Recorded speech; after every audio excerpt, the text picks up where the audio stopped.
Hey everyone, I'm Scott Branley. And I'm Alicia Coakley.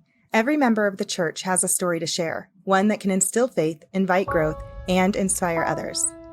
On today's episode, we're going to hear how one woman's near-death experience opened her eyes to the importance of finding purpose in life and in eternity. Welcome to Latter-day Lights.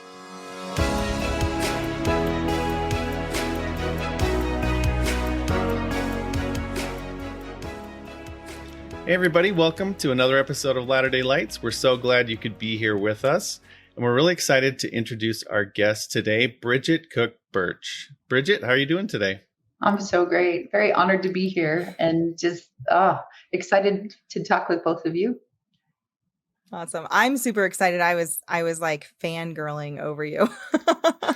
Ever since I met you at the LDS PMA when you were like talking about your story, I remember telling Scott after that class, I was like, I have the most amazing person that we just have to get on our podcast. I was like, I really hope that she like emails me back. I just wasn't sure because it was so chaotic afterwards. And so many people had wanted to talk with you. And I don't know if you had another class or whatever was going on, but I was just like, it wasn't like a hardcore confirmation, but I really hope.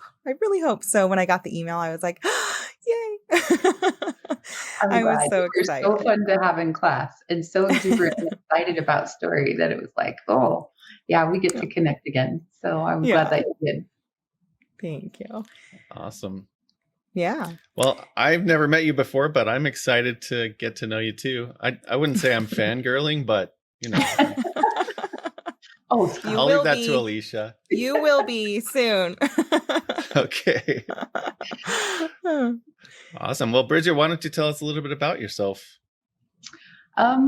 Well, I'll tell you a little bit about what I love to do. So Alicia mentioned meeting me at LDS PMA. I'm a New York Times and Wall Street Journal bestselling author, and my passion and purpose is about storytelling and raising new emerging leaders on the planet that understand the power of story and their story so that they can change the world.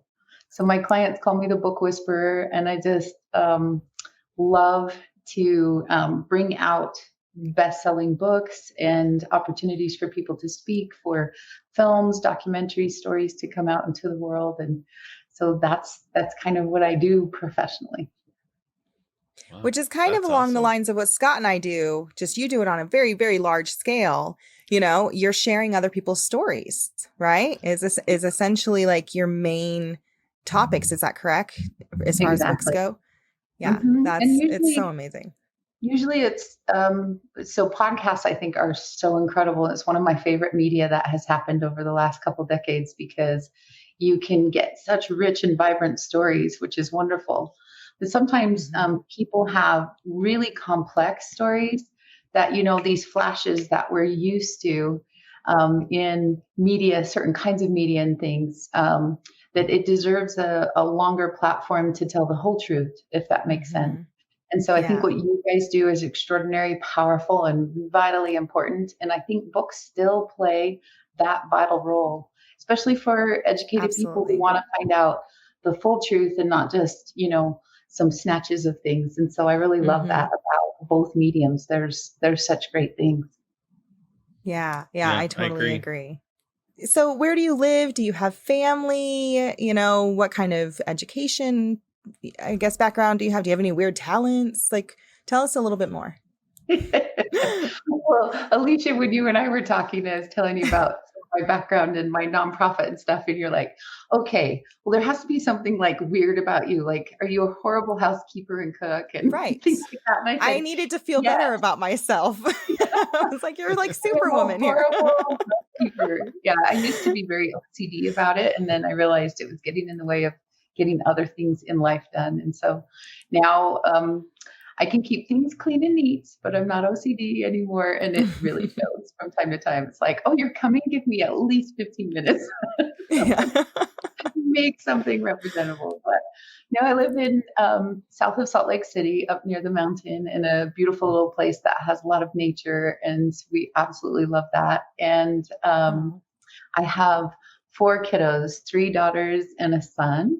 And a son that just got married, so that's exciting. Aww. And I've got 3 grandkids from my second daughter. 2 boys and a little girl that was just born. So my kids, Fun. Wow.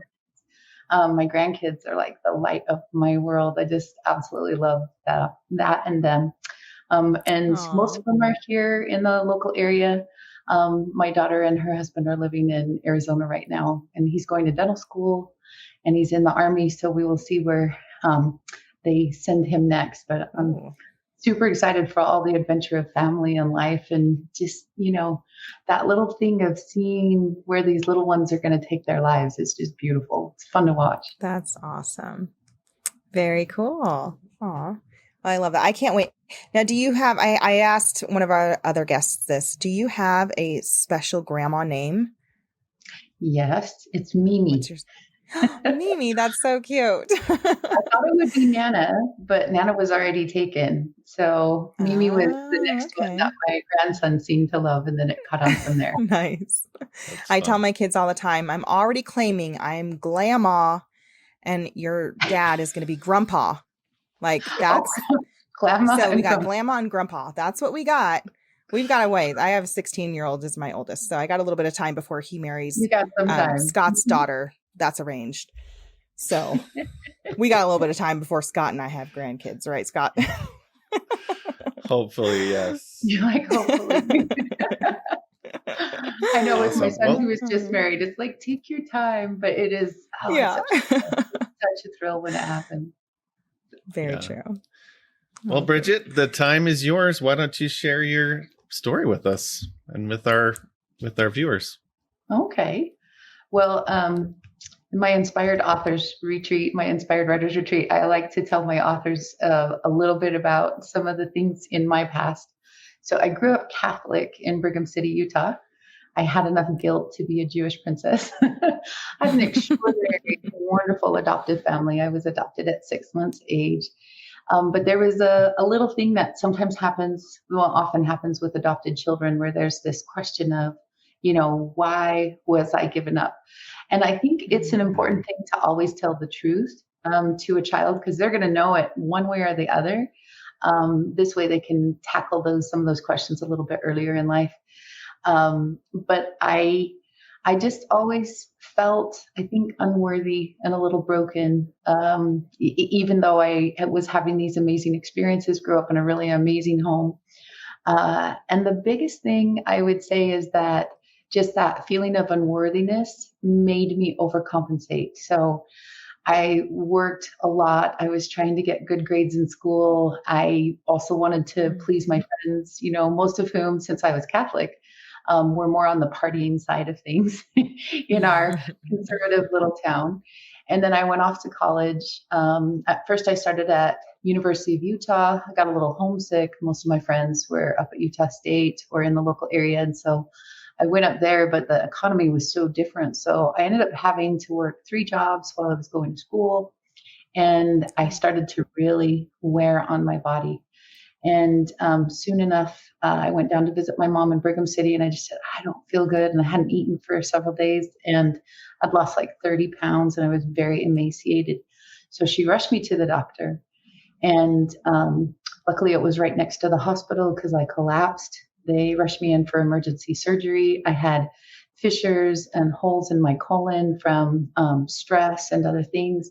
And I also had a horrific infection. So everything had conglomerated into this one big, giant, perfect storm. Wow. And so they started me on several different kinds of intravenous antibiotics. And I'd never had most of them before. And what we didn't know was that one of them was killing me. And so my mom stayed with me for several days. My dad came to visit. He was working out at Morton Thiokol. And finally, my mom went home to get some rest. And I was listening to a couple nurses outside in the corridor, and they said, I think we better call her mom back because she's not going to make it until morning.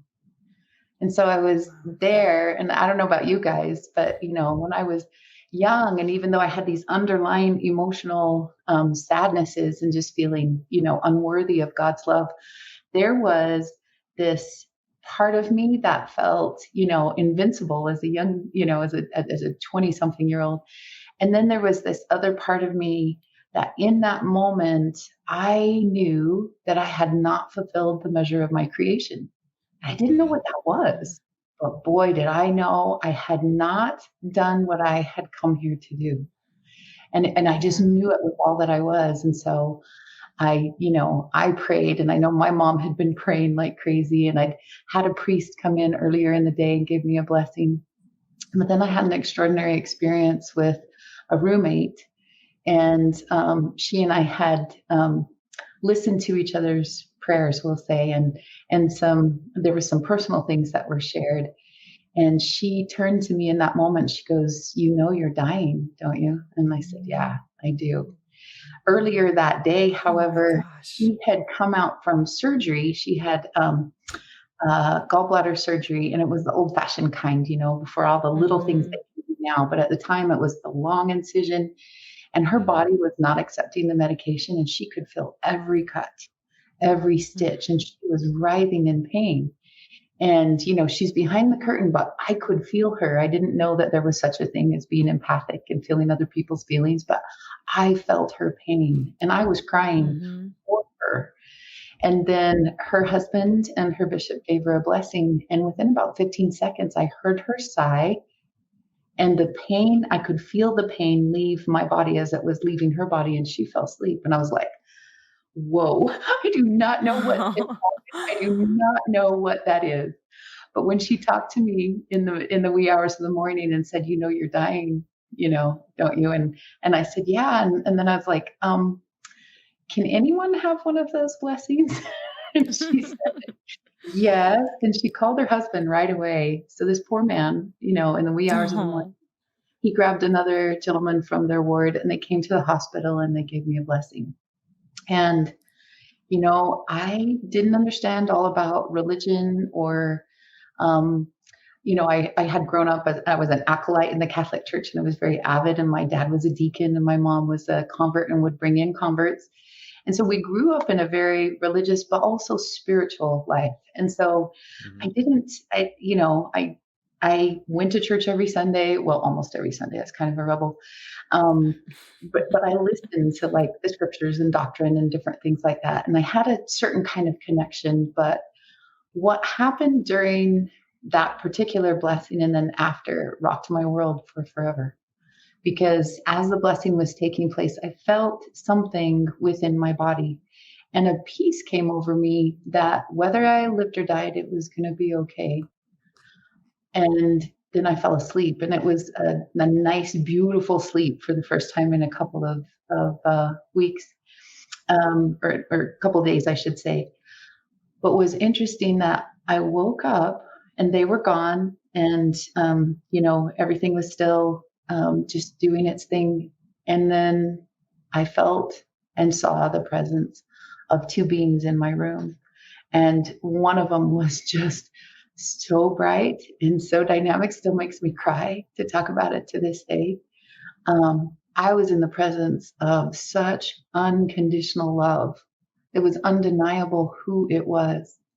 And even with my limited knowledge, I knew I was in the presence of Christ, and it knocked my socks off. But it wasn't just that. It was like all these things that the lies that I believed about myself, that I wasn't worthy because I, wasn't making straight A's in college, that I didn't have a great relationship with my parents in the moment, that, wasn't in the process of getting engaged and married like a lot of people my age. There were all of these things that were going on in my head that I just thought, I had bills to pay and wasn't doing well with that. And he didn't care about any of that. He was full of so much unconditional love. Like my cells were vibrating with that love. And I had one of those metal tray tables, at the side of the bed. And I could see and feel those atoms vibrating with his love. Never experienced anything like it. And at one point I was up looking down at my body and watching this vibration take place of what this love was doing. It was crazy, but it was all really fast. And he said that I was going to be given a second chance at life. And I've never taken that for granted. And I fell asleep, had a nice, deep, deep sleep that time. I woke up and the nurses wheeling in more of these intravenous antibiotics. And I said, wow, hey, I can have every single one of these, but not this one.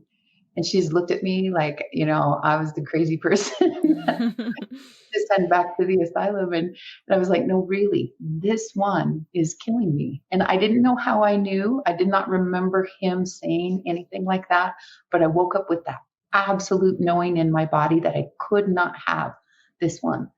And so she runs off to tell the doctor, we got a fruitcake in the hospital room. And fortunately, this gentleman, he had a lot of patients who had experienced through the years some near-death experiences and other things, families visiting and or family members visiting and things like that. And he's like, well, she's on all the rest of these antibiotics. We can take her off of this one. So they took me off of that one, and I was out of the hospital in the next 24 hours under my own power. Wow. And to a lot of people, that physical change was so miraculous. But to me, it was what happened on the inside. Because number one, I changed the story I was telling myself, not 100% because I'm 100% human, but I changed so much of that story that I could look into the mirror, and for the first time in my life, I could see love there. And then the coolest thing was that I could go out into the world and I could look at any human in their eyes and I could see love there. I began to see them, I think, a little more like God would see them.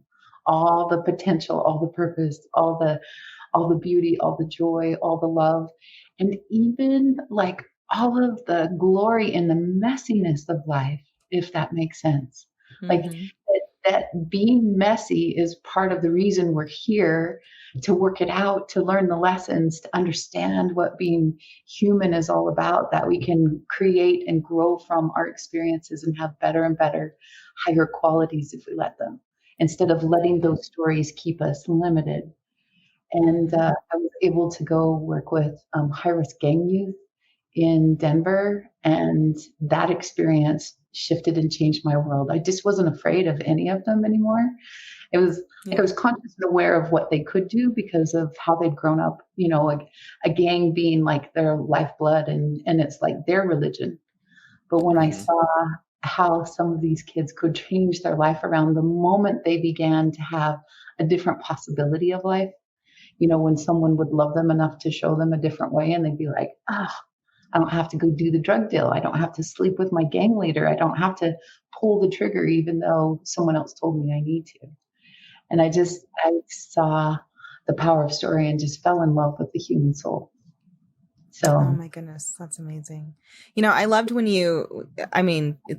we're mentioning the fact that you could feel your roommate's pain, right, from earlier, and how that's a very empathic, or I like to call it like being a sensitive. Because it always makes me think of the scripture in Mosiah where it talks about, that commandment to mourn with those that mourn. I think sometimes, we think, oh, we should feel bad for them, but like to truly mourn with someone that mourns means you need to feel their pain, like to truly connect with them. Like it should be something that feels a little more personal to you, and not to the point to depress you or hurt you, but just so that you have that love and that compassion that you're talking about towards them, so that you can truly understand what it is on some scale of what they're going through.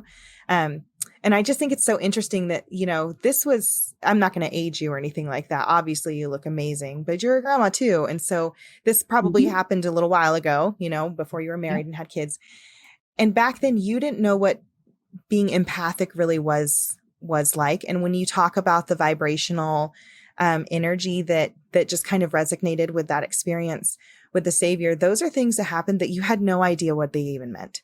Like you could see them, you could feel them. You didn't have terms for them. You didn't have any understanding of them. And I love that Heavenly Father will give us experiences, and then sometimes he might make us wait a really long time before we get the explanation of those experiences, right? Until we actually understand them better. I know I had, I had this experience the night that my brother passed away, and I had this dream. I don't know if like now's the time to share it, but I'd had this dream, and in the dream I didn't quite understand what was going on, but I remember the feeling of of the result of it was very like peaceful. And it was like, that's all I needed. I just needed to feel the peace at that time. And it wasn't until 2 years later when I started writing my book that understanding came out in my book of what that really was that was shown to me. And I remember thinking like, oh, wow, like it's so cool how he can take these experiences from our past and he can like reinsert them into our lives at different points and give us a little bit more meaning and a little bit more understanding, and that can kind of propel us a little bit further and put us even more in the middle of that path to our purpose, So I love that you brought that up, because sometimes I think we get a little confused and frustrated when we're feeling something and we experience something, but then we don't have the words to explain it. Right. Yeah. Well, and I love that you figured that out when you went to write it down. And I would love to share with your audience too, that I have seen that over and over with people. And it's not often like an extrapolating or mimicking someone else's experience. It's like when you start to really from the inside out, unearth and excavate your own experiences and your own, spiritual beliefs and concepts along with what you experienced in life and see happening. And then these other spiritual things that can happen, that the writing down of it suddenly is like putting puzzle pieces together. So they were often there the whole time, or you got to grow in some wisdom and knowledge.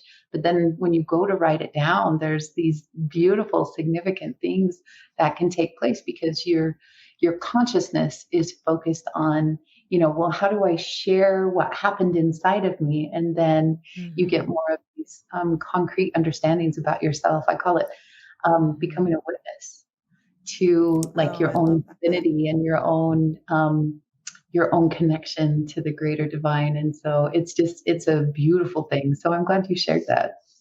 That's awesome. That's awesome. So now at this point you had these experiences, and then you went and you said that you started working in a high risk youth home, correct? Is that what it is? Or working with high risk youth? Now had you, and they had several living centers throughout Colorado. Oh, okay. Gotcha. And then now, had you joined the church at this point? Did you kind of have a little bit more understanding of some of those experiences you had? Yeah, it took me 2 years and 6 sets of missionaries because I had the whole Catholic thing going on, and then suddenly to have this experience, and so I had 2 years of a lot of soul searching. I'd get lost every Sunday, just take my truck and go drive somewhere, and after I usually attended 2 or more churches, and I wanted to know how I felt and where the connection was and where I was getting knowledge and what really seemed to fit. And I left myself completely open, which was great because I lived in South Carolina for a little while and back in Utah, but I got to experience many different religions and how I felt. It was a couple of these last things, like, is it really the Trinity or is it really the Godhead? Like, what is the truth? Right. And there were a few other things that held me back for a while. And then I had some other spiritual experiences about where I felt like I was being led on a beautiful journey of exploration, and that sometimes where humans get really black and white is that there's so much more rich knowledge than we give ourselves credit for. And so it took me a while. And then I ended up becoming a member of the church before I moved to Colorado. And even since that time, I've had all kinds of beautiful knowledge and information, and I love to study. And I've met many other people from many different religions who've had near-death experiences. I've been a speaker for the International Association of Near-Death Studies and some other things. Anyway, I love it because I realize there's so much we don't know. And then there's so much really truth that we have been given. And so it's been a lovely experience. I love that you shared that, because I think as members of the church, we do get stuck in a bubble, I guess. When I was a bishop, the Scouts had this thing in Ogden. They called it the 10 Commandments hike. And what they would do is they would take the scouts and they would go to 10 different churches in the inner city of Ogden. And every one of the churches, the pastor or whoever was leading that congregation would share one of the 10 commandments with the scouts. And I remember going with them the first year, and I was floored. I mean, every single church we went into, I truly felt like there was so much love. Like I felt welcomed. I felt like they loved God and they loved the Savior, and they were doing the best they could with what they had. And it really opened my eyes to just, how easily we can segment ourselves from the rest of the world without realizing that they love God and that they're trying to do the best they can. And so the next year I took my girls, even though it was a scout thing. I took my girls because I'm like, you have to experience this in order to really just open your heart and have that empathy for other religions and other, other members of churches who are trying to find peace and a relationship with God. Because there's so much that we have in common, and I was looking at the population of the or not just the United States, but the world. And I just recognizing, God has close to 8 billion ways of reaching us. And what matters is our reaching back. That's really what matters, is our reaching back. And, what journey is he going to take us on? So yeah, it's a beautiful thing. So I want to hear more about the journey that you were taken on, from the point. So where do we pick up from, you're working with youth, and how does that kind of move you further into your purpose and to finding that purpose? Well, I found it fascinating to be a member of the church at the time outside of Utah, because it was a totally different experience. And so different. Yes. And I still had like these incredible parents that didn't disown me. When I became a member of the church, my dad is like Tavia on Fiddler on the Roof. Like all his kids have gone off on these different things. But, we didn't talk a lot about religious things, but we talked about spiritual things so we could have deeper conversations. And I felt respected by my parents, and I highly respected them. But I was like on this really intense spiritual journey. And in working with these kids, as I mentioned, it was so profound. And I saw certain things happen, like, because I've always been intrigued with leadership. And I took political science in school and got a couple degrees in political science and a couple other things, but it all had to do with how humans relate to one another. And it was fascinating to me to watch. We had a company in the company that they had bought called Arkansas River Tours.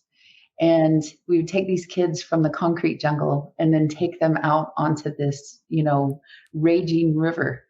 And they would get to like see the peaceful moments and things. And then they would get to hit these 3 and 4, rapids.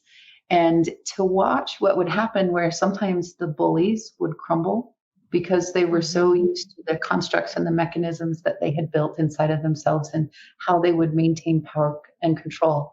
And I saw some of the other kids, like if someone else's life was in danger or they needed to help, the boat had turned over or the raft, that they would be the one reaching down to pull someone else up into the boat. And I would watch these dynamics with such fascination. And I thought, there's so many lessons here. I want to write a book. Because we realized it was after Columbine and some other things, and our parents were getting older. So my husband and I, at the time, we decided that we were going to move back to the Utah area to be closer to his parents in Idaho and mine. And I was like, I want to take some of this openness that I have discovered, because I'll be honest, as a little kid, my dad would smoke a pipe and he would drink, and that is not a sin in the Catholic Church, but a lot of the not knowing, right, and the stories told about people who are outsiders. When I was growing up, people would say, well, you're going to hell because you're not a member of the church. you're going to hell because your dad drinks and smokes. And I realized through my experiences that this was very much not the case. It was the culture. And so I saw the culture outside and I saw the culture inside. And I remember hearing a story from President Hinckley's driver, where President Hinckley even recognized that. Like, he would fly in and he'd be like, okay, now we're back in the other church. So there was the church of culture, and then there was the church of this love, right? Wow. And I thought, could I bring back some of this incredible, intense, deep love and transformation that I'm seeing is possible in anyone, even if we've made horrific mistakes? And I thought, wouldn't it be cool to write a story, fictional story, of course, about some kid who walks away from his gang, has a price tag on his head, has to figure out how to forgive himself, how to be forgiven by God and be redeemed, and how to end up being a contribution to society. And I thought that would be really cool. So I had these ideas, and when I was working in Denver, I worked with like Nuestra Familia and the Bloods and the Crips and some of the white kids that got involved with gangs. But one night in the middle of the night, I had this dream. You wouldn't believe it. It was like I had scenes and plots and even eye color. Like, I had the makings of the most incredible novel. I was like, bestseller. Like, I was so excited. I had the rises and falls. I had the whole hero's journey. I had everything all in one place. And it was magnificent. And luckily we happened to be on vacation. And so I wrote from like 2:00 in the morning until 10. And my whole family's looking at me like I'm nuts. I'm like, this is so cool. So I was writing. And then, as a lot of young moms do, I'd have to put it away for a while and take care of other things. And then I'd come back to it. I never could fully walk away from it. And but I had to do some research because, I worked with these certain kinds of gangs, but in my dream, it was a fully indoctrinated skinhead. And I didn't know a whole lot about skinheads. So I started to do research, and I find out that they really, truly believed in the edicts of Hitler. Like, if you're not white and you're not completely healthy, that you should be euthanized and sterilized and wiped off the planet. And these deep, dark skinheads, they were not about drugs and machismo and territory as much as they were about this ideology. And I was like, wow, if I could think of anything the opposite of love, it would be this thing. So I'm doing more research and I'm writing this skinhead into my story. And then I come across this guy's website. His name's TJ Lydon. And he was a former skinhead, changed his life, price tag on his head, websites that said $3 million price tag, kill, terminate on site, And he didn't care. He was teaching kids to stay out of gangs. And on his website, he's saying all these things. So everything that I have written and everything on his website are completely in tandem. And I'm like, holy crap, the hero of my story is real. And then he says there's one other thing. He goes, by the way, I just converted to a new church. If you want to know more about that, then click here. And I thought, oh gosh, if this guy's healthy as I'll just die. He was. And then at the bottom of that, he said, I'm looking to write my life story. If you know of anyone, have them give me a call. And I thought, how do I call this guy and say, I've already been doing that? Like, if the nurse in the hospital wasn't thoroughly convinced I was a nut job, this man would be. And, but I called him, and I said, hey, I've been working on this fictional thing. I had this dream. I really think it was about you. I'm a writer. Here's my thing. And he goes, oh, that's really cool. And then he said, I got a writer from Newsweek and he's writing my book. And I said, okay, cool.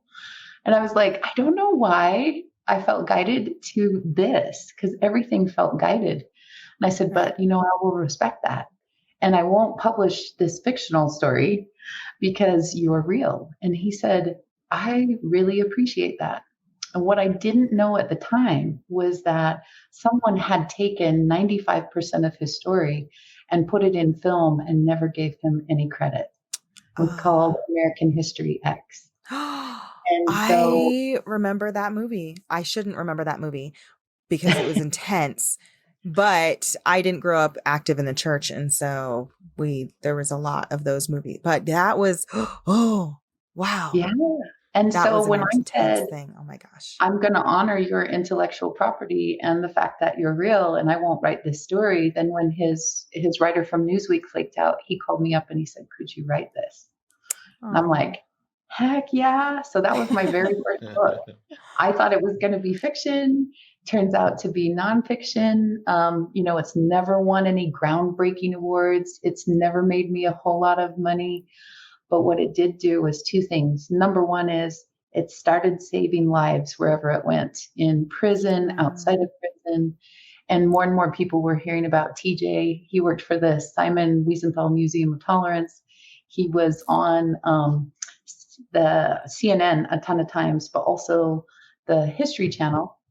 And anyway, there's a whole story behind that. But there were a lot of people that were, these different like highfalutin groups of very violent gang offenders. And they would say, well, who would you consider your worst enemy? And they would all say TJ Leiden. In white supremacy groups and like all these different places throughout. They're like, TJ Leiden, and it's because of the great work he was doing. And then TJ had a stroke and he couldn't talk anymore. And that book became something he could give out so people would understand who he was and what he was about. And so that was really beautiful. And his testimony has remained strong and even stronger. Like if you look at his Instagram page, like it is full of things about Christ, because that's where he's at. He's just like, I am no longer who I once was. That was a part of me, and he had a reason for becoming what he did. And then he had a beautiful reason to get out, which was his sons, and changed his whole entire life. And so that was really cool. And then a couple weeks after that, I had after his book came out and he was doing gangbusters and there were amazing things that were happening, I had a woman that reached out to me from the same publisher, and she said, hey, I understand you worked with TJ. I talked with him, and the publisher recommends that maybe I work with you. And she said, I think if someone could take so much darkness but create something of hope and healing, it could be you. And then she said, I am the daughter of the happy face serial killer. And I was like, oh. And, it was one thing to have been led and guided to TJ's story. This one, it scared me. Like I got on my knees. I was so scared. I was thinking, how in the world do I write a story of hope and healing about a serial killer's daughter? But the cool thing is that it wasn't up to me. It was up to her and her extraordinary story. And it was also up to being guided. And there was a beautiful song by Mindy Gledhill called Child of Light. And when I heard that, I was in the shower, and all the information I needed to write this book, to where it was not salacious, it wasn't aggrandizing her father's serial killings. It was a book about hope and healing as exactly what she wanted. And now she's a producer in LA. She has several different stories and shows out on A&E and others. One of them was called Monster in My Family, and she brought together the families of serial killers along with the victims' families and would bring them together so that they could heal. And no one had ever done that before. And she was the woman that brought compassion to true crime in Hollywood. It was amazing. And she still is amazing. So there's cool things. Yeah. Oh my goodness. So, I mean, Heavenly Father really just kind of thrust you into your purpose once you were ready for it, huh? Like he was like, oh, now you're open. Here, let me just shove you. Oh my goodness. I do find that that there are choices all along the way. But what I did find was that I had courage because I could see a bigger picture, if that makes sense. I have been terrified many, many times. I stood on the doorstep of a killer several years ago for a book. We didn't know if he was crazy or on drugs or both, just that he had murdered a military man, and we were about to expose his story. And I had this whole story made up. I had a bodyguard beside me. We had a getaway car running, with another bodyguard in the parking lot behind. Like I had this whole story made up for everyone's safety. And then when he answered the door and I looked at him in the eyes, the same as what happened to me, the same as I have been able to do with others, the same as what we do when we recognize, each other as a child of God. I looked straight at him and then I told him the truth about who I was and what I was doing. And I said, I think everyone else has a story about what happened on that ship, but I don't know if anybody has ever heard your side of the story. Would you be willing to tell me? And I gave him my freaking business card. Like, you don't. Oh my gosh. But then I have learned to listen to those promptings. And when I don't, I experience pain. I experience the fallout of it. When I do, I experience the miracles of that. Like, he died a couple years later, and he had been, unbeknownst to him, because it was something that happened when he was very ill under schizophrenia. And he'd learned to manage that through the years. But in one of his episodes was when he pulled the trigger.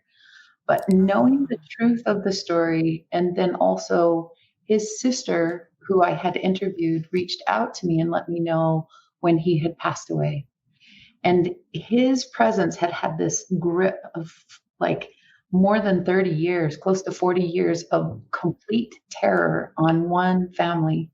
And it was able to all be dissipated and gone away because we knew where he was, and we knew he was no longer a threat to anyone. And the whole family, it was like they could let out the collective breath that they'd been holding for so long. And that was not me. That was divinely guided. And so it's just, no matter where I go and what I'm doing, I feel like, I hear it in my author stories. Like, everybody that I get to work with, there's these tendrils and threads of great magnificence in every single person. And what I find most beautiful is when, usually through the power of story, but someone gets an inkling inside of them of, why they're here. And it's not just to exist. Like, it doesn't have to be this big, grandiose purpose. I've pushed myself because there's still this part of me that was like, well, he saved me, so there must be something worthy of saving. So instead of me going, I am unconditionally loved, I got to tell you, for the last 30 years, I went off on a tangent to like prove that I was worthy of his love. And recently it was like, you could be sitting on the couch eating bonbons and he would love you just as much as any other work that on the planet. You know what I mean? Like, the love is truly unconditional. It's very, very, and it's very cool when a person inside of themselves come to recognize, like, who am I? What am I about? What am I passionate about? What could my purpose be on the planet? And I love to call it co-creation, right? Because I'll tell you, I can create by myself a lot of chaos. I can havoc, I can create wreck and ruin and all kinds of things. But co-creation, I have been honored to create some magnificent things in collaboration with God and with people. And I just feel really honored that even though it took something horrific for me, I want it for other people to realize, even very young, that every person is worthy. Every person has a story. Every person has a unique fingerprint upon the planet. And every day we have choices. Every single day, beautiful choices. That's so true. Yeah, I love that. Wow. So I have a question. Do you think that you interviewing these people that, they've gone through some traumatic things in their lives, do you think that your experience, seeing the Savior and feeling that love, that unconditional love that he had for you, do you think that's helped you feel that and see those people with different lenses, different through his eyes, maybe, or his, how does that impacted you? I think, well, I'll just be really honest with you. We all have blinders, right? Depending on where we live, how we've been raised, any us versus them mentality we might have with any other humans on the planet, we have that. I think what my experiences have done is allowed me such a depth of compassion that I'm able to see people for who they are Sometimes I have to watch because they may still be playing the games in life, but I can see them for who they really are. And so I come from a place of absolute non-judgment, and then I'm able to bring out in their stories and allow them to, how shall I say this? Because I'm just a guide. Like, I'm not the person that pulls the strings or does anything. I just see things and then I'll comment on it, or I'll pick out a pattern, or they'll see something and I will affirm it, that witness, right? Because all of a sudden they're like, oh, wow. And they put their own puzzles together of great meaning, like Viktor Frankl talks about, meaning is that will to live. It is what makes us different from animals who are completely in survival. Ours is this will to meaning. And anyway, but I also, being very, very, very human, I still come across my prejudices at times. And whenever that happens, someone will show up at one of my writers' retreats or ask to be a client. And I'll be like, oh, and I'll get a nudge. And it's like, all right, it's time to break down my barriers and learn who they really are and where did something come from. And, and where do they get to take this to be their most extraordinary selves? It's very cool. It's very cool because, I'm not, I just have I have the gift to see story, and then people can choose what they want to do with it. But I have the gift to see it. And oh my goodness, every day I love it. And every day I'm like, okay, thank you for breaking down another or stereotype that I might have against another person on the planet. And so the more I grow, the less I know and the more I want to learn. It's just beautiful. Humanity, beautiful. And I will share one thing with you too, Scott.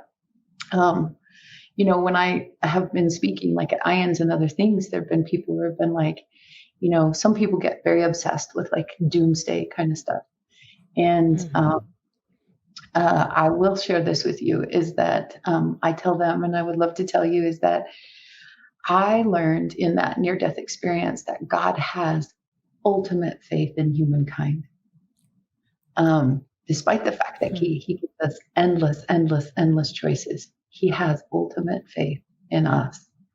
And so, when things are going into a doomsday type nature, like I saw with the FLDS and wrote the book, The Witness Ward Read, about Rebecca Musser, who was a change maker, who was a whistleblower on behalf of, the voiceless that she'd been trafficked in the name of God. And so she stood as this witness and a leader amongst her people who were very blind to someone who was a doomsdayer and was using, the fear of God, which is not the love of God. He was using the fear of God, more in depth. And I saw what she was able to do with that and to celebrate it. And even in those situations and circumstances, even worldwide, we're facing some pretty hard things. We've just been through a rough couple of years of political divisiveness, illness, family members, economic changes in situations. We've got world wars happening around us, right? And I still feel the ultimate faith that God has in humankind. So it just takes one person to make a change in any organization to choose to do something positive, uplifting, more love-filled.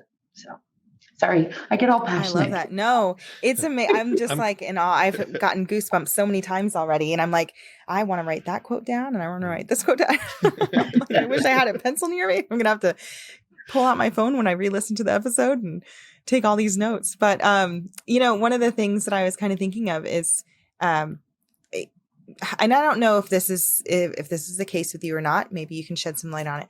But in this gift that you have to be able to see other people more through Christ's eyes. What about the people who sometimes I feel like it's easier almost to see people who are not super close to you with like that full love of Christ than the people who are very close to you, who have a history of irritating you or hurting you or maybe doing something horrendous to you, or maybe just ignoring you, whether it's siblings or spouses or parents or things where you have more of like the bad, right? That's shown through. So how do you, I guess, how do you see someone who's wronged you? Like how do you use that in your personal life with your personal relationships? Because I think sometimes it's really easy to show more love to someone that you're only around temporarily, right? Or that you're only on this little bit of a relationship with, and you don't have all of this extra history behind you. So like, how do you, I guess, put yourself in a more loving position with people that are difficult for you to be around? Well, first of all, I have to say that I'm more human than anybody else I've ever met. So when I have difficulties, I often remember, especially like, before leading up to the hospital, but just even, having a former husband, having, uh, other painful situations in my family, is recognizing my own humanness in all of it. So that comes first and foremost, because I recognize, like I said, I can create a lot of chaos if it's on my own. But when I'm in co-creation, then I create better. I make better choices. I do better things. So I can do all things through Christ who strengtheneth me, right? So that to me has to be first and foremost. And then I would say that I'm so human like everybody else, and it is hard. So I have two things I have to watch for. One is because I believe in transformation. And sometimes I've gotten hurt multiple times because I will hold a door open or a space for someone because I know that it's possible, right? And I don't hold them in that space of some of the games that they've been playing in life. And so sometimes they just walk right back in and hurt. And I've had that happen a few times. And my husband sometimes will say, Bridget, when are you going to believe them? Like this is how they want to play out life. When are you going to believe them? And just him saying that has helped bring a little more wisdom in that arena. And then, I talked to you about my work with She Rose United, and this group of businesswomen in Utah that came together because we were all victims of something: violence, domestic violence, rape, horror in the military. Anyway, we were all victims of trauma and then had come out on the other side. And so, with great compassion, built programs and helped people and raised a lot of awareness in Utah, because at the time, nobody was talking about what was going on in Utah. And it needed to be brought out, the high levels of domestic violence and sexual assault and some of the things happening in our neck of the woods, even higher than some other places in the world. And so we brought that out. But we also recognized something very early on, and that is, that you can't break just one link of the chain. You still have a link there, that there needs to be compassion for perpetrators. There needs to be compassion for the people, because it's hurt people that hurt people. And so in order for us to break cycles, in order for us to have a new way of respecting and creating dignity between people, we have to get to the bottom line of, what is it that creates predators, bullies, all of those things. We've got to deeply go in and love and fix that, as well as the victims. And that together we can do something extraordinary, like Melissa did in Hollywood, bringing together two groups of people that usually don't speak, don't talk to each other. There's a great deal of hatred between them, or distrust or suspicion or hurt or sadness, and to bring them together. And we're not bringing together victims and perpetrators, but we're bringing love and compassion to both groups of people. So as they go out into the world, they have more skills and are better able within themselves to see patterns, so that they don't step back into those patterns, and that they can do the forgiveness processes that are necessary as humans. And so I like to turn my life experiences into something that can benefit someone else. So that was a very tricky question, Alicia, and I really appreciate. Sorry. No, Yeah. I think it's important to ask those Mhm. questions. It And is. yeah. So I hope Yeah, that I helped a little. yeah, it did. One of the things that I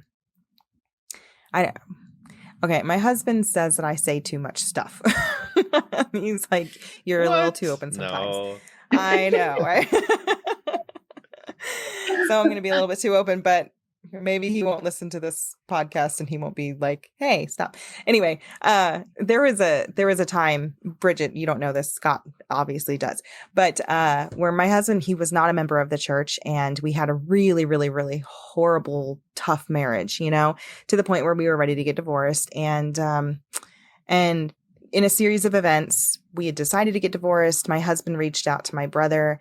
My brother was the one that knew how to show love to my husband. Um, and then my brother ended up baptizing my husband. And a month after my husband was baptized, my brother passed away. And it was a very whirlwind of craziness and emotions that were all over the place. And I remember thinking at the time how grateful I was that my brother was there to love my husband when I couldn't. Like it was just so raw, and I didn't know how to give it over to Heavenly Father. And I could be compassionate towards everybody else in the world, but for my husband, I just didn't know how to forgive and to love and to let go. And so I was so grateful for my brother being able to do that. And recently when just a couple weeks ago, when I went up to Alaska and stuff to be with my husband, we've been sealed since then as a family. He has really just kind of come into his own purpose. And it helps a lot for me. It makes it a lot easier for me to love him when he's doing all of these good things, of course. And it helps that he's growing out a beard, because I just think beards are just smoking hot right now. So anyway, I had this moment where I was like, I give a lot of credit to my brother, I've done it for the last 4 years. I'm so thankful that Zach loved John when I couldn't.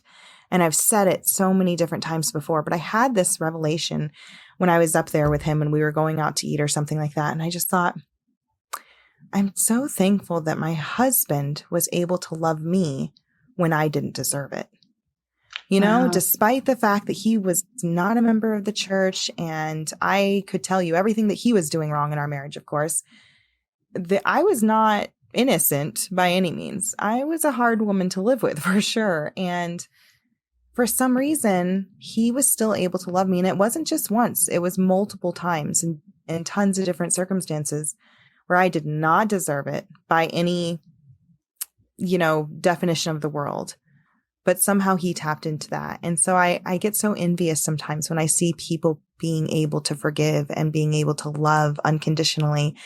And I'm like, what's the secret?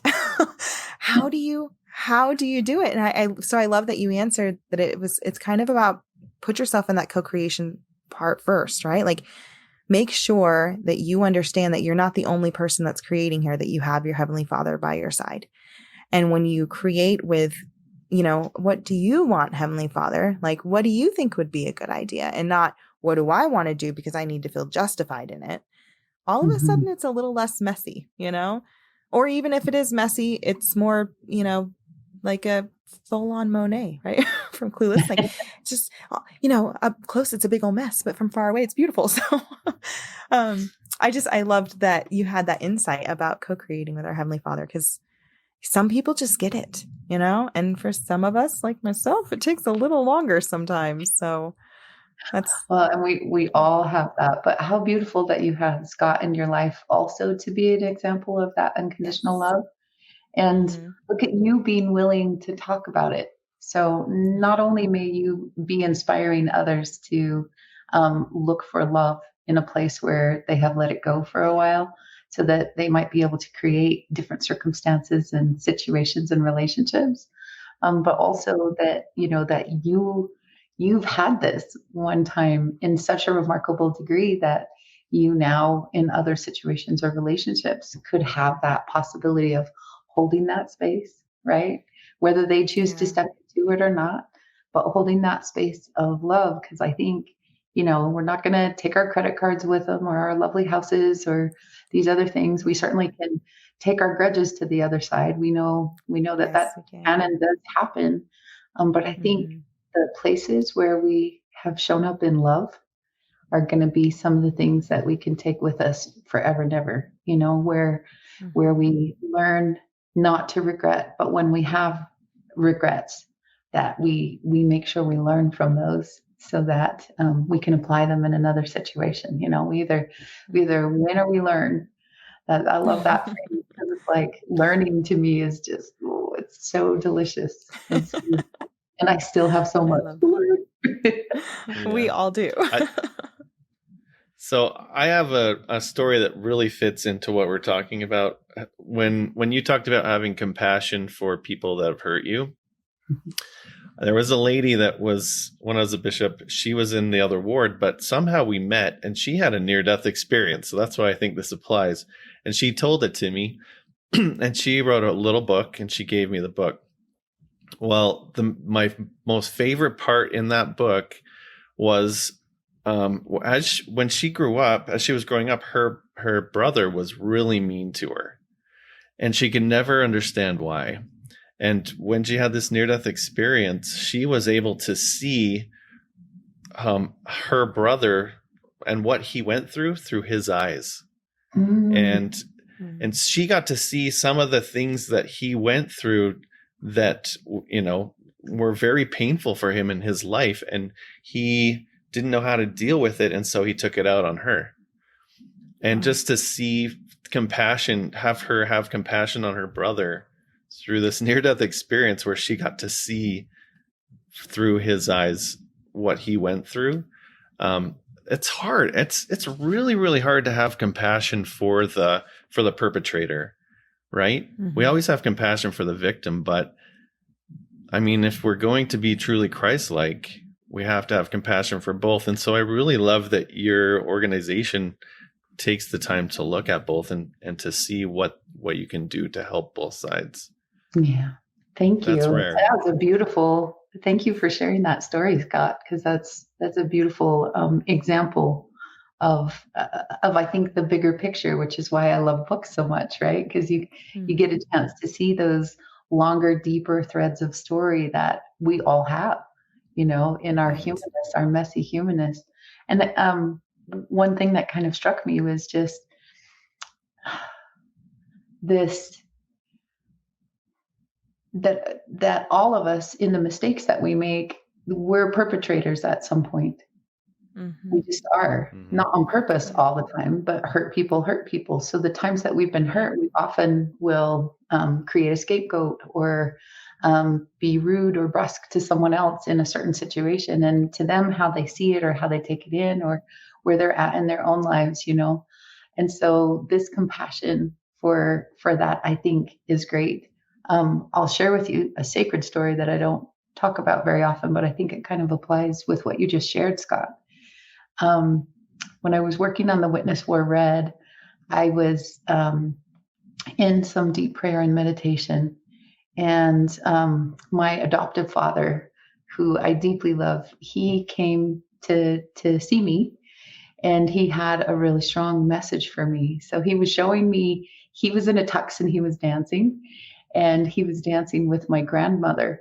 And he and my grandmother hadn't always seen eye to eye. She loved him, but she was upset with him because he took her daughter from Detroit, Michigan out to Utah, this heathen land, right? and took the grandkids away. And, it was a career move and it was really important at the time, but it was just hard for her. And so, there's legends and family stories like how she took their marriage picture off the mantelpiece and put my mom's, graduation picture back up and things like that. They were able in life to come to terms with things. And she came to live with us for a while before she passed. But it was beautiful in the vision that he showed me of the two of them dressed to the nines and dancing. And they both loved dancing. And my grandfather, who had also passed, he was into tux as well. And he's watching them dance and he just got a big grin on his face. And my dad said to me, the games we play in life. And I just like, wow, right? So there was that piece of it. But then he showed me this prayer that I'd been saying. It was a really important sacred prayer to me. It's not LDS form, but it was this on a very heartfelt daily basis. God, help me to see through your eyes, to hear with your ears, to feel with your heart, and when prompted, to speak with your words or write those words. And so I would just ask to have a bigger picture, as you were saying, Alicia, bigger picture than I would see on a normal basis through my predilections and my judgments. And he showed me this prayer and this light coming from this prayer. And he showed me like all this light. And I was like deeply humbled and touched and prayer and tearful.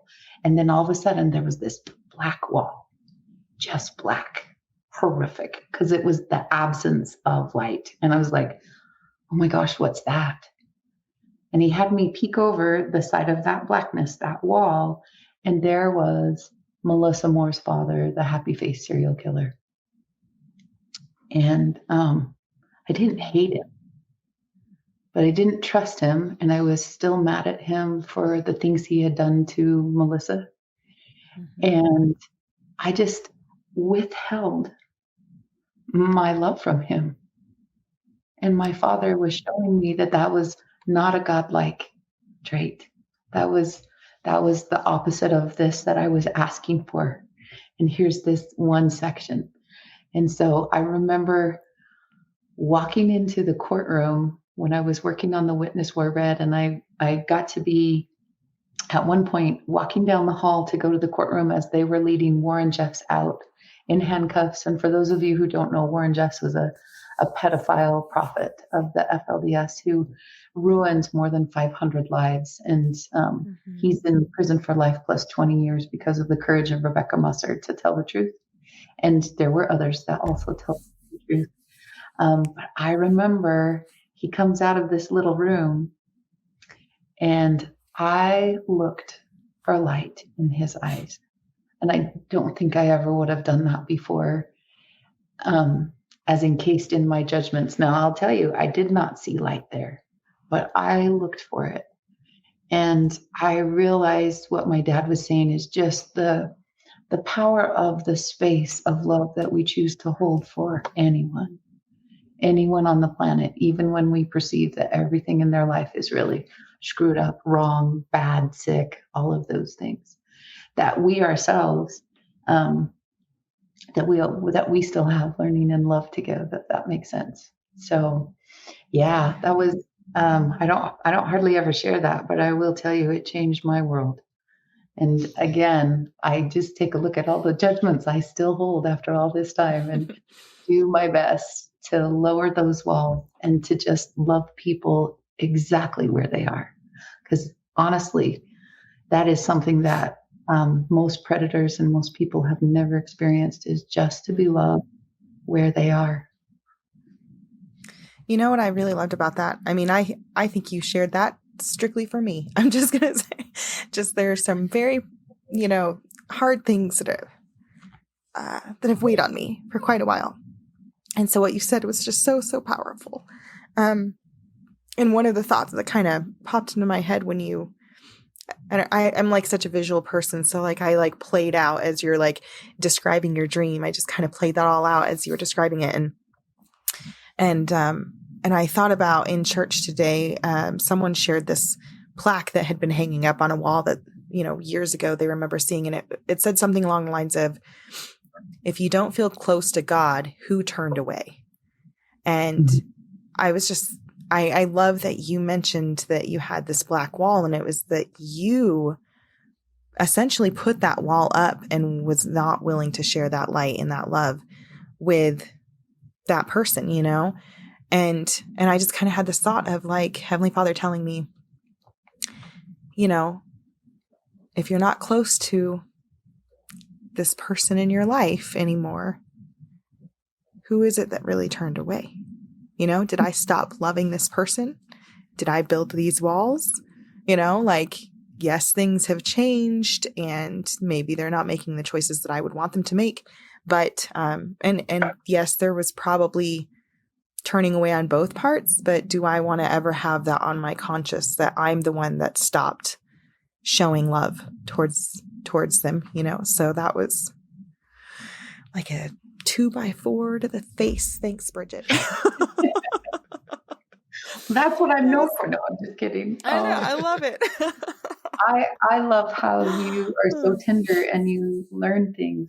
I love how you invite people onto your show and that you and Scott, and now we know you and Scott will be talking about things and then you're going to be able to incorporate into your lives on a deeper basis. And I love what you two have created in terms of that. That's beautiful. Thank you. Thanks. Thank you. Well, do you have any last thoughts or stories you'd like to share before we kind of wrap things up? Well, I think I have taken my time. Thank you. This has been a great pleasure and honor for me. I really appreciate it. Awesome. Well, thank you so much for not just being our guest, but for being so open to really seeking out the purpose that you have in this life and in eternity, and for sharing that Christ-like love with others. And just for being willing to write the stories of those who maybe couldn't really write them themselves. I love that you're allowing yourself to kind of be that platform for them. And I want to be best friends and I want to get involved in everything that you're doing. I just think it's amazing. It's so, so cool. But seriously, thank you so much for taking the time out today to sit and to share your story and just these beautiful messages of truth and love with our listeners. This is probably one of my favorite podcasts so far. I loved it. So yeah, I think it's up there for me too. It's very inspirational. Everything you said. I'd love to get that little prayer from you if I could, because I would love to memorize that and it just feels like that's the type of person I want to strive to be. Somebody that can see through Christ's eyes, hear the words. I don't know. I can't remember the exact poem, but I would love to learn it so that I can be more like him. Thank you. I want to be more like him every day. So I understand that. I'll be happy to just write it down and send it to you, Scott. That would be wonderful. Awesome. Well, and then for all of our listeners, Bridget, if they, would love to grab any of your books or to get involved in any of your causes that you have going on, where should they go to either contact you or to get more information? Like, what's the best way for them to kind of be involved in everything you're doing? Thank you. I appreciate that. So I have a website where my heart lies, and that's mostly helping people to write their own stories because we all have that capacity.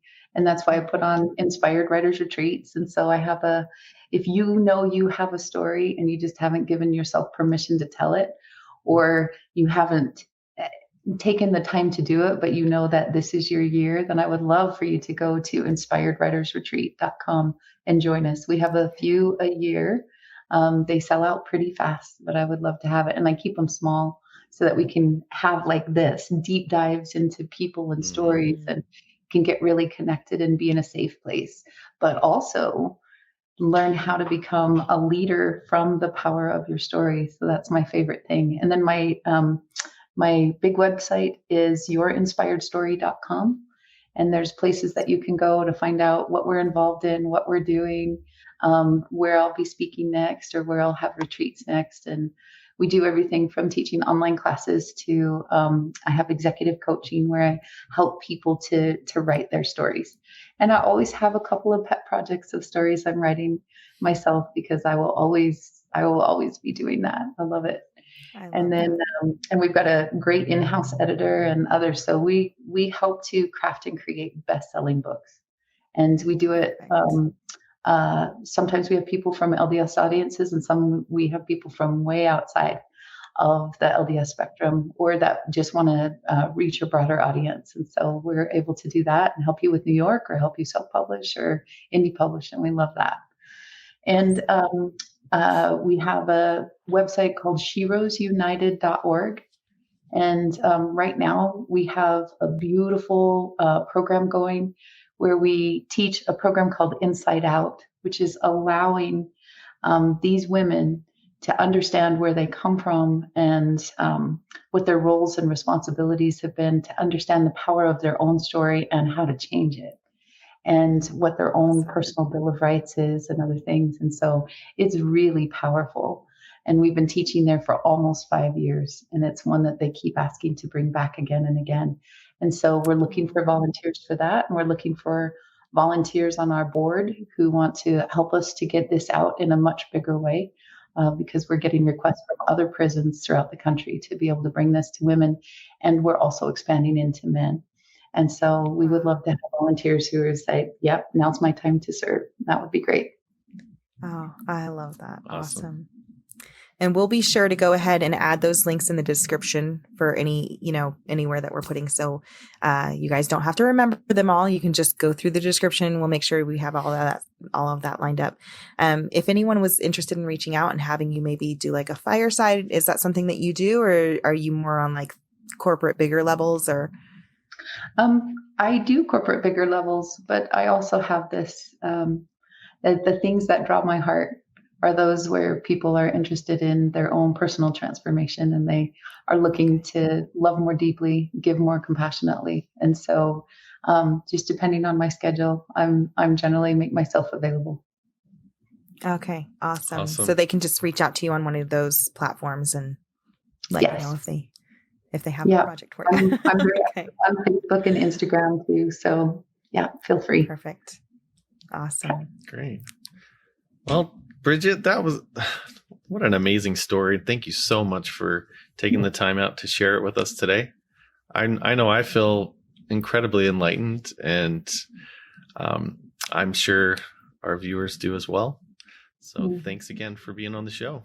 It's been a great honor. You are something extraordinary. Thank you for your time and your talents and what you choose to share with the world. I love that you're bringing light. Thank you so much. Well, and thank you to our listeners. You guys are just amazing. Scott and I have been watching, and we have seen some just explosion of downloads in the last month that, something centrifugal is starting to happen. And so we are so, so thankful to all of you guys for helping to support this podcast, for liking, sharing, commenting, for giving us referrals of guests that you think that should be on this show, and for reaching out yourselves as well. If you guys have a story to share, one that can instill faith, invite growth, and inspire others, please, please, please be sure to reach out to us at latterdaylights.com, or you can reach out to us. We read all the comments in, YouTube and Facebook and all of those techie fancy things. So just make sure you guys reach out to us. Let us know if you would like to share a story, or if you have someone who has a great story to share, because we really need each other in order to share this light properly, and in order to combat the darkness that's there in the world. And so we really appreciate you guys tuning in and listening and being so supportive of us. I think that's all we have. Scott, is there anything else? Yep. Nope. Just let's hit that like button and share Bridget's story. This is an incredible story that I think a lot of people need to hear. So be that missionary, be that person that it takes 5 seconds to hit a button or less. Yep. So let's do your that. 5-second missionary moment, right? Yeah. We need to hashtag that, Scott. That needs to happen. Yeah. All right. Awesome. Well, thank you guys so much. We will see you guys next week. Have a good one. Take care.